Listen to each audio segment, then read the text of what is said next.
up, get out right out of your bed, that's your quicksand. Getting rid anxiety and head, you can fix it. Rid of stigmas, all of them you said, we ain't listening. Just remember, try to do your best, you can win this. Maurice Benard, State of Mind. All right. This is State of Mind. How you doing? If you like what you see, hit this thing right here. You see this thing? Hit that button. Hit it about 35 times each person so we can get to 200,000. And I told you I'm going to throw a party, but don't tell my wife. All right, so today's like a money show. And I don't think I've done a show, but it's not. It's going to be money because I have a self-made millionaire here. But that's just, it sounds great, and it is great. But I'm not going to just, it's not going to be about money because I want it to be about her. So, if I'm not mistaken, she also achieved $1 billion sales. That I do want to get into because I'm into that, because that to me is phenomenal. But let's get to know Maura Dorne. Let's get to know all about her. How you doing? I'm good. There's a lot of aspects. Let's start by talking about when you were a little girl.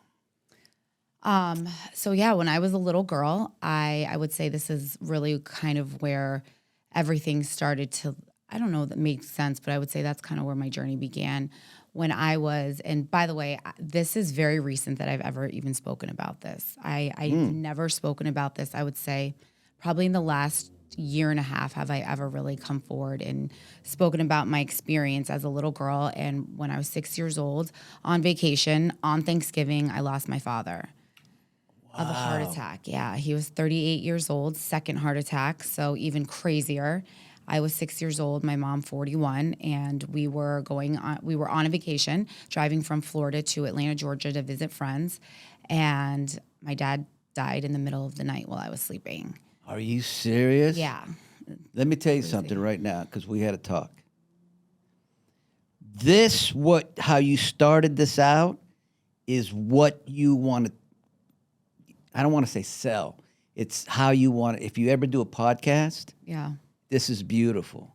This is it. It's a lot to talk about. It's something that when we talk about mental illness and we talk about like where it stems from, and I'm not a therapist. I've never, I don't have a degree in therapy, but I would say that's kind of where everything started, both good and bad. I didn't speak about the story because I never wanted anyone to be like, oh, woe is me. And that's kind of the way that I was raised. I was raised by a very strong single woman who, by the way, is my greatest fan. She's my best friend. My mom is the best person I've ever met. But she just kind of had this attitude that, things happen in life. And unfortunately, this is what happened. But you can never, ever use the death of your father dying as a crutch, ever. And we never did. She sent me to therapy. I think she tried to do everything. Raising children doesn't come with a set of directions. But she did what she thought was the best thing. And I don't think it was not normal. I think it was pretty normal. I had loving grandparents on both sides. My mom kept the relationship with my dad's family, who was a huge part of my life. I had many friends growing up. My grandparents, both of them, very involved. And that's just what life was. But the conversation of my father was never really spoken about. Nobody spoke about it ever. My grandmother, I just remember his mother crying constantly, and it was uncomfortable. It was very uncomfortable to talk about it. So it was just one of those things and crying made me very uncomfortable. So I never spoke about it. It was literally never ever spoken about until very recently. I never even asked my mom until a few months ago, and this is after I wrote a book about it. I never even asked my mom the details of that night. Never. Up until, I would say, like very, very few months ago. I mean, that's old school, right? That's the way, how I was brought up. Don't cry. You don't want to be weak. You got to be strong. Yeah. But that really hurts us as children. It's not a good thing because we Yeah. have to pay for it later. Yeah. And the fact that you are talking about, you didn't talk about this because you don't, I had a bit of that with me in mental health. Yeah. Like, I don't know, I want to do a podcast because it's going to be all, but that's not why we do it. We do it because somebody else out there who's a 6-year-old little girl whose father died with a heart attack, maybe they can say, my mom says not to talk about it, but now that they watch you, they're talking about it. Yeah. So that's why we do these things. That's 100. Yeah. Right? You get what I'm saying? But so, damn, 6 years old. So then you wanted to talk about it, right? I don't think I did. Oh, you didn't? I don't even blame my mom for that because it wasn't her. I just knew how she felt about it. Like it happened. She was sad.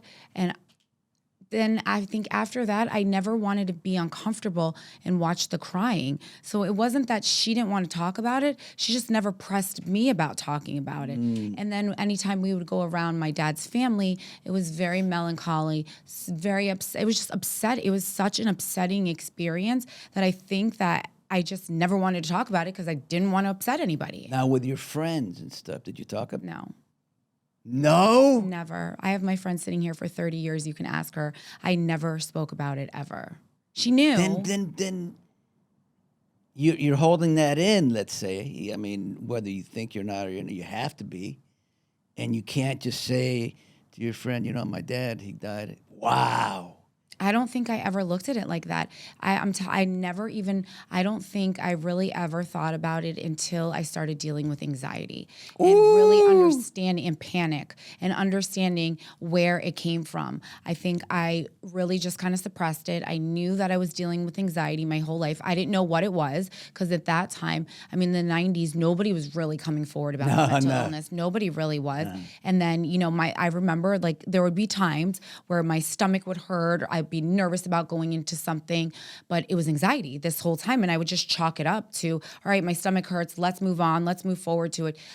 I never ever had a spat with it until I was in my 20s, and I still didn't know what it was because I refused to go to any kind of therapy because I was embarrassed. I mean, I was really embarrassed I didn't want anyone to think I was a nut job. It was debilitating. I thought I was dying. And that was the first real time that I had ever really had, I would say, not symptoms, but physical symptoms where it became so debilitating that I thought I was having a heart attack. Yeah. But it was always there. Like looking back, the anxiety was always there. What did the anxiety, because my whole thing is anxiety. My whole anxiety's almost killed me twice. Yeah. You think you're dying. It's not. Yeah. You think that you are going, and that's where it stems from, because that's the first thing. So everybody's trigger is different. What I've learned, it's different for everybody. Yes. So my daughter too, which is crazy, because I hate labeling children, because sometimes I don't always think it's nowadays I think a lot of kids are like, oh, I have anxiety. No, you're no, 10, I honey. get it. You're not. You're having emotions. Yeah. But my daughter really does suffer. But for me, which is different than my daughter, for me, my heart starts racing. My heart starts racing, and my immediate reaction is I'm having a heart attack every single time. And then it swirls once it gets out of control. And for someone that doesn't have anxiety, they're like, can't you make it stop? Nah. Well, I would love to if I could stop it, I would, So for me, it just goes like it usually starts with something feels off, like, like a flutter in your heart, a flutter it might not even be anything, or indigestion. Even indigestion happens. Right. And then that's it. Then the spiral happens. And sometimes I can control it, sometimes, but once it gets far, then it's over. Then immediately I go to the same thing. I'm dying. I'm having a heart attack. I tell the audience, obviously we're not professionals, but we don't have a degree in I don't have any degree, but I do have a degree in life and living with this for 40 years. I always say when you're in first, second gear, maybe third, you can control anxiety. Yeah. Okay, you do whatever needs to be done but when you hit the fourth, You're done. or the fifth, or the sixth, like I've done. hit, you better get professional help, You're done. or you know, if I didn't get help, let's say twice now, maybe 3, 4, I don't know how many fucking times I've been through this shit. I call anxiety Freddy Krueger, you know, and then somebody, who was it, a psychiatrist said, don't call it Freddy Krueger because that's so bad. I said, but that's what it feels like, man. Embrace it, they say. Right. Embrace your Freddy Krueger. You're like, Yeah, that's right. So he's my friend now. So my friend comes, and I'm like, oh, fuck, why is he coming back? I have this thing, and let me see if I can remember it. Damn, I should have written it down. It's just come to me. Like, I think like bipolar is the father, like being bipolar. That's like being the father. And my father has left me. He hasn't come in 31 years, you know. It's the last time I had a breakdown. So the father and then I have cousins, like cousin Freddie, who's depression, you know. And I haven't seen cousin Freddie in like 10 years. Yeah. Thank God. I don't like cousin Freddie. He hasn't come. But cousin anxiety, which is John, which is actually my wife's brother's name, he comes around all the frickin' time, and it's so. And as you know, somebody who lives with that kind of anxiety, it's a mother, dude. because you never know what's going to happen. I know. That's the worst part about it. Okay, let's think about triggers. You could feel it coming Yes, on, you can feel but it. You don't know. Like, it happened yesterday to me. I was sitting down. We were going into the airport, and I looked at my girlfriend. I go, I'm going to have an anxiety attack. She's like, what do you mean? I'm like, I could feel it. Like, I could feel it coming on. And that's when you can control it. From the onset, I can control it. Yeah. I can look at my phone, look at the kids, pictures of the kids. I can call, I can distract myself. But you're right. Once it goes, that's it. You're done. You're swirling. It's out. And I've gotten off 2 planes, so obviously I couldn't control it. But now I got hypnotized. I heard my aunt does that. But I'm too scared to do that. I think I'm going to have a panic attack right in the middle. No. My buddy, I'll hook you up. You can do it if you want, if you don't want to. He's my buddy of 30 years. He's from Pakistan. Wow. He's a fighter. He was a fighter. Now he's hypnosis. And every time I fly, it's the worst anxiety. So he was like, I said, Majid, you're not going to be able to do shit. Just relax. Just let me try it. Let me do it. So he did it. We were in his car. Fell asleep, woke up, started feeling good, kind of.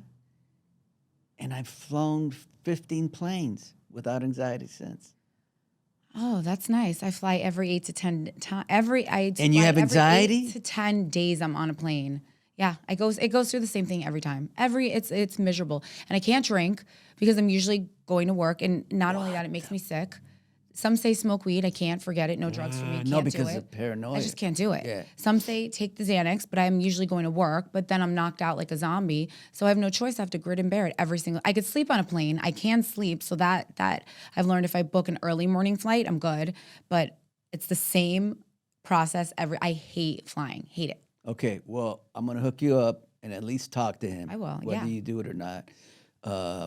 He's fantastic. And I've gone to him now maybe 4 times, and just to make sure. All right. Oh, my God. We got the mental health part out of the way so quick. It's amazing. Let's get into how you got to be where you're at. I'd love to know that. So, like I said, I was raised by a very strong mom. And for her, education was everything. That was like the biggest thing.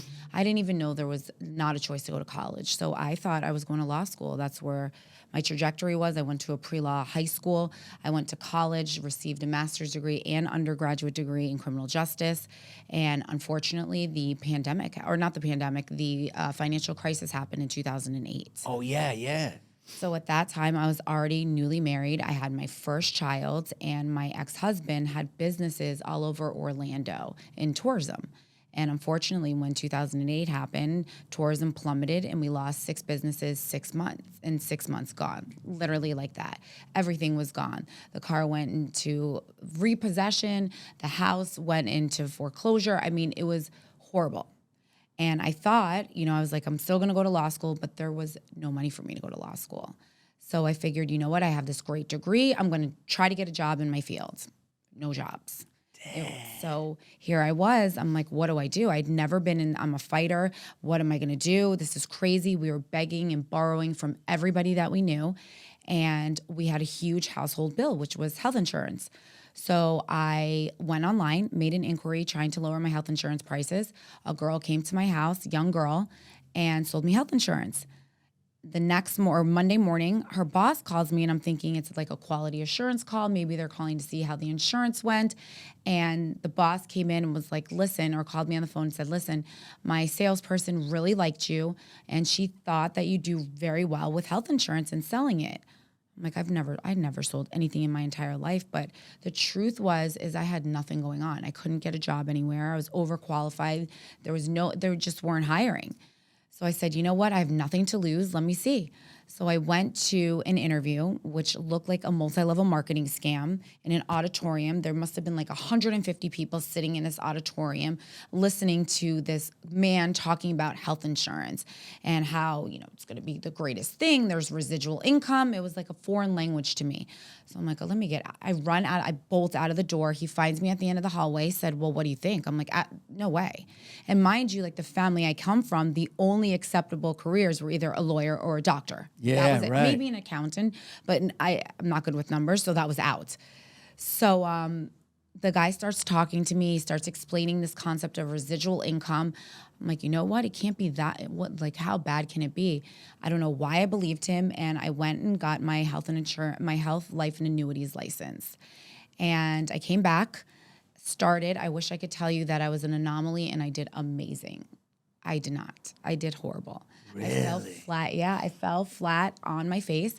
There was a company that was very open, which was at the time Security Health Advisors, later became U.S. Health. They were very welcoming, but I just was a horrible salesperson, horrible. I could not do it. And I went kneecap to kneecap, and I live in Florida, so we had to drive everywhere. So you can imagine the type of houses I was going into. And I kept fumbling. No money. This is 6 months, $0. I have a 9-month hole. My ex-husband is, I don't know what he's trying to do, figure out his life. We're desolate at this point.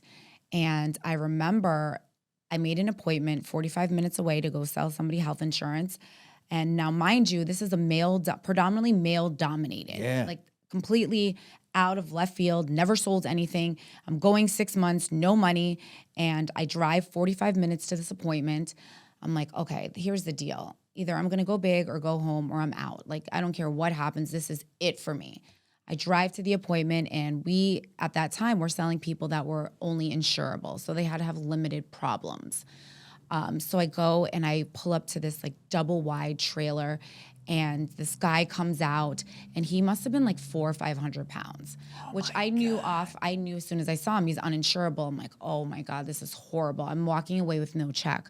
I'm like, okay, maybe the wife. I can get the wife. The wife comes. She must have been bigger, like with an oxygen tank, everything, completely uninsurable. I'm like, oh God, all right. So not only did I end up leaving without the check, I left with my dignity too. So I get in the car. I'm like, I'm done. I'm not doing this. This is crazy. I'm out. I call my mentor. I go over the entire appointment with her. She's going over everything. I'm getting more angry, more upset about the conversation, hangs up, and I take, I think everybody in life has an aha moment. And it's like this moment of introspection where everything, I'm like, it just all kind of comes together.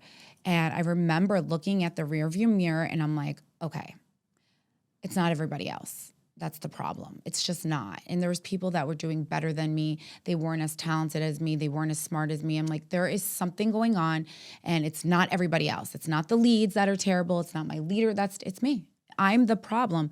And the problem is that I wasn't fully bought in. I wasn't fully bought into myself. I wasn't fully bought into the product. I still had this dream of going to law school. And it was a matter of full belief. And from that moment, that was the turning point in my life. I went from making no money to my first 6 figures by the end of the year. So in 6 months, I made that up and made 6 figures to save my family.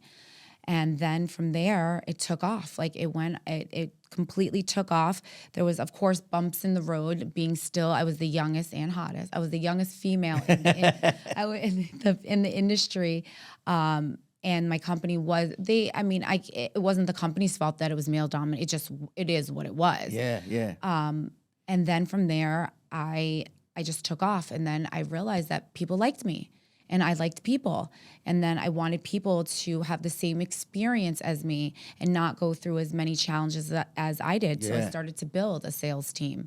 And I've spent the last probably 10 years building a sales organization of people because initially, like I said, coming in was male dominated, but it was predominantly older white male dominated. So from there, in the last 10 years, I've been able to build along with, it just wasn't myself. So when we say self-made, yes, self-made in the sense that a business wasn't handed to me. I've had plenty of amazing people, to help build the business with me. I can't take all the credit. My husband also works with me. I'm his boss. I was like, no, but your second husband. Yeah, I got rid of the first one, who also works with me. No, he does? He does. He's a big part of my life. Yes, he's a Now, how does that happen? I think after a long time, you just kind of get over your differences. And your husband now is cool with? Yeah. Because that's a thing that I've talked about in this. I'm not good. I mean, I don't, I've had the same, my wife, we've been married for 40 years, whatever, but it'd be hard for me to be friends with. I mean, I wouldn't say they're not kumbayaing it, but but they're like, and like my life is, I always laugh. My life is like a soap opera. Like I could have a soap opera. I really could. My ex-husband, you'll usually find him in my kitchen cooking. My husband doesn't love it, but then he doesn't have to cook. Well, he doesn't cook, so that doesn't matter. But my ex-husband and I have 2 older children together. So what's the alternative? I know I did spend a lot of years very angry fighting, and all it did was hurt the kids. I get it. And my husband and I also have a baby together who actually loves my ex-husband, calls him bro, loves him. And it's like, I know it's so unconventional. I could have a soap opera. I could have a reality TV show, but it works out well for the kids. And it's the right thing to do. Yeah, he's not there how all the I time. think is like, old school kind of, It's so far beyond that. I've been divorced for over 10 years. I know. I have a very good relationship with my husband. And my ex-husband has a great partner. It's not like that. And all of us see beyond. It's not about us. It's about the kids. I get it, yeah. And the kids have so many people that love them. Yeah. So is it a little weird? Yeah, it is a little weird, but he's family. He will always be family, to me. So, I love my ex-husband so much, and my husband knows that. I just don't ever want to be married to him, and I think he feels the same exact way. So, it works out well for And your all new of us. husband is very cool, actually. He's an amazing man, and he was my best friend before, so he knew. It wasn't like he didn't know what he was getting involved. I didn't just spring the ex-husband up. He knew. He knew what he was getting involved with. And that's really what happened. So from there, together with a lot of leadership and a lot of leaders and mentorship, I've been able to build this incredible business throughout the U.S. where we have insurance teams and it's just taken off. That's really what happened. And it's been such an incredible experience. I've had the best of both worlds, being able to develop other women like myself, which there's not a lot of us, but being able to give that same dream, not only to women, but to young people in general, and been able to develop people into making 7-figure incomes. So it's been such a pleasure. And what I've learned through all of this is that insurance I didn't choose insurance. Insurance chose me. Yeah. And it's a way of helping people directly. It really is. Now I don't sell them health insurance anymore, but I help other people live out their dream. And from there, I was the second person in my company to eclipse over $1 billion in sales. Son of a... So yeah, really, it's just... They just love you.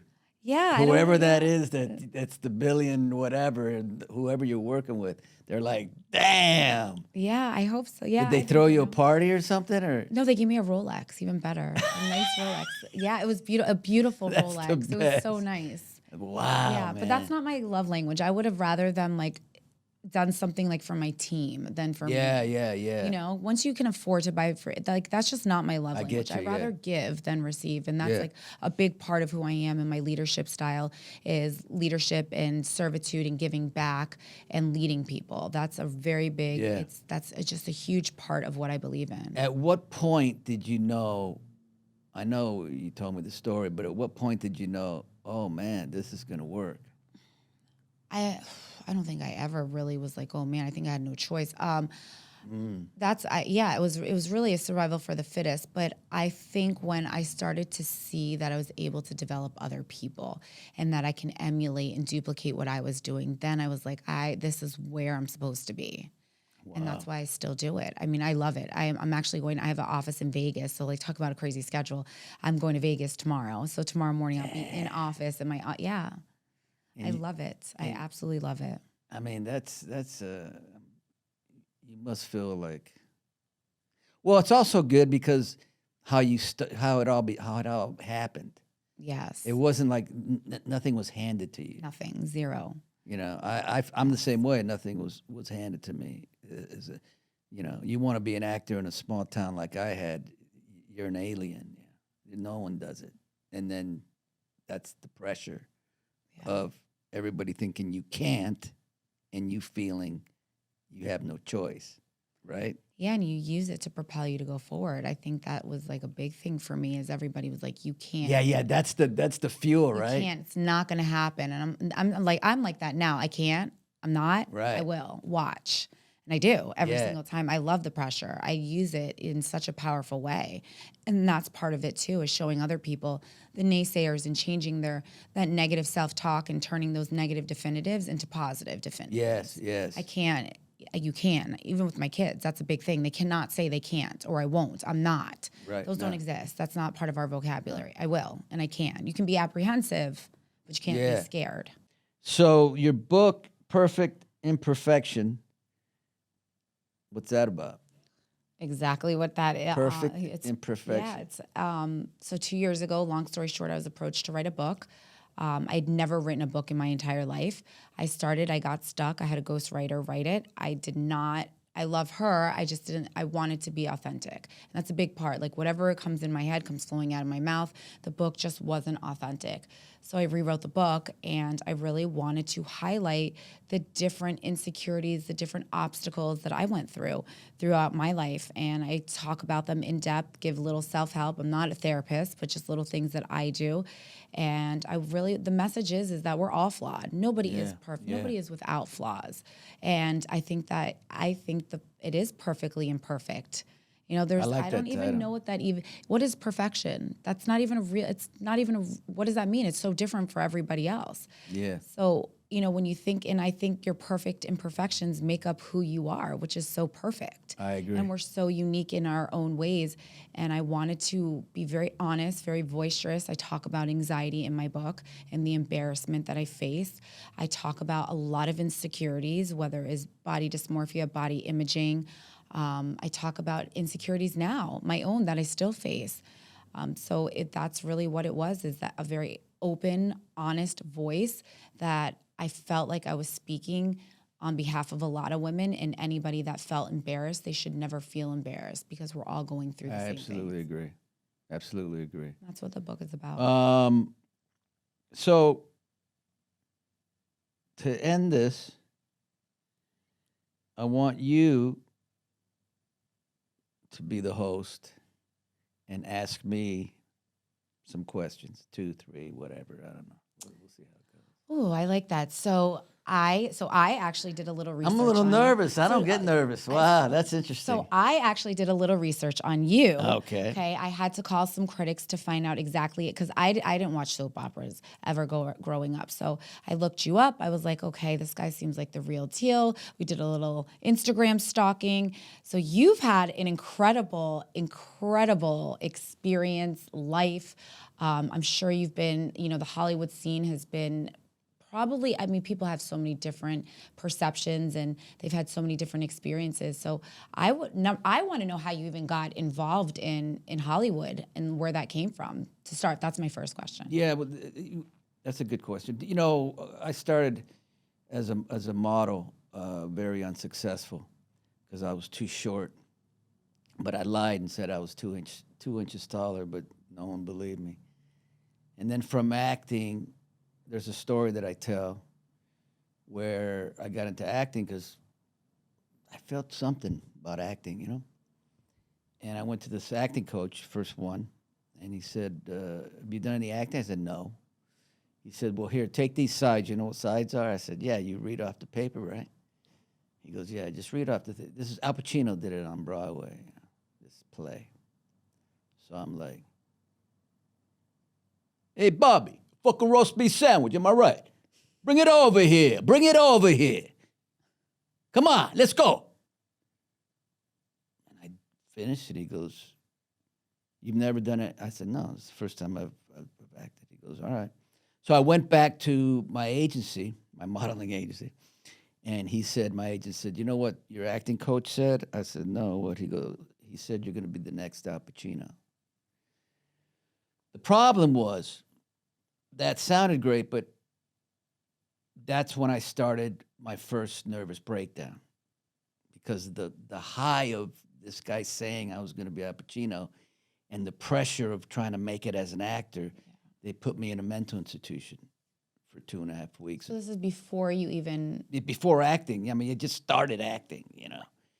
So this is like you're not even on General Hospital. This is way... Like so now you're put into a mental institution. Yes. I was 22 years old.